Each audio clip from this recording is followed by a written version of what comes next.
9 లక్షల రూపాయలు ఈరోజు మనము పంపిణీ చేయడం జరిగింది. ఈరోజు ఆరోగ్యశ్రీలో ఈ రాష్ట్ర ప్రభుత్వము నూతనంగా ఏర్పడ్డ కాంగ్రెస్ ప్రభుత్వం 5 లక్షల నుంచి 10 లక్షలకు పెంచి ఆరోగ్యశ్రీలో రాని కేసులు కూడా ముఖ్యమంత్రి నిధుల నుంచి మరి చికిత్స చేయించడం వేలాది మందికి జరిగింది. మొన్న ఒక 10 రోజులు కూడా కాలే 149 మందికి ఇచ్చాం. మళ్ళీ ఈరోజు 34 ఇచ్చాం. సుమారు 6,000 మందికి నేను ఈ 13 నెలల కాలంలో సీఎం రిలీఫ్ చెక్కులను అందజేశాం.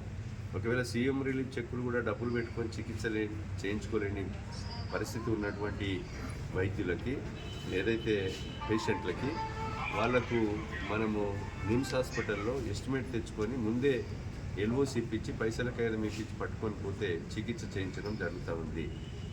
ఈ విషయాన్ని ప్రజలు గమనించాలి. ఈ రాష్ట్ర ప్రభుత్వం విద్యకు, వైద్యకు, పేదలకు, బడుగులకు, బలహీన వర్గాలకు మరి పెద్దపీట వేయడమే కాకుండా మరి ప్రభుత్వ ఆర్థికంగా బడ్జెట్ నుంచి కూడా నిధులు కేటాయించి ఈరోజు విద్యకు, వైద్యానికి, బడుగులకు, బలహీన వర్గాలకు కూడా ప్రోత్సహించడం జరుగుతుంది.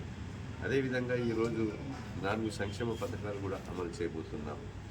ఈరోజు రైతు భరోసా కానీ 5,000 నుంచి 1,000 రూపాయలు పెంచి సంవత్సరానికి 12,000 అందించడం, వ్యవసాయ కూలీలకు కూడా నెలకు 1,000 రూపాయల చొప్పున సంవత్సరానికి 12,000 ఇవ్వడం, అదేవిధంగా 12,000 కూడా వ్యవసాయ కూలీలు, భూమి లేని నిరుపేదలకు, జాబ్ కార్డు ఉన్న నిరుపేదలకు ఇవ్వడం, అదేవిధంగా ఈరోజు వాటితో పాటు పేదలకు ఇందిరమ్మ ఇల్లు అందించడం, భూభారతి ఏదైతే భూములు దున్నుకొని పట్టాలు కాక, పాస్ పుస్తకాలు లేక, రైతు భరోసా కానీ, రైతు బీమా కానీ, బ్యాంకు రుణం రాక అవస్థలు పడుతున్నారు. వాళ్ళకు కూడా ఈ యొక్క గ్రామ సభలలో రేపు 20 నుంచి 24 వరకు జరిగేటువంటి గ్రామ సభలలో వాళ్ళకు కూడా దరఖాస్తులు తీసుకొని సర్వే జరిపించేసి దున్నుకునే ప్రతి రైతుకు కూడా రైతు భరోసా ఇచ్చే విధంగా పాస్ పుస్తకం ఇచ్చి వాళ్ళకు రైతు భరోసా, రైతు బీమా, బ్యాంకులో రుణం వచ్చే విధంగా ఈ ప్రభుత్వం చేయడం జరుగుతూ ఉంది.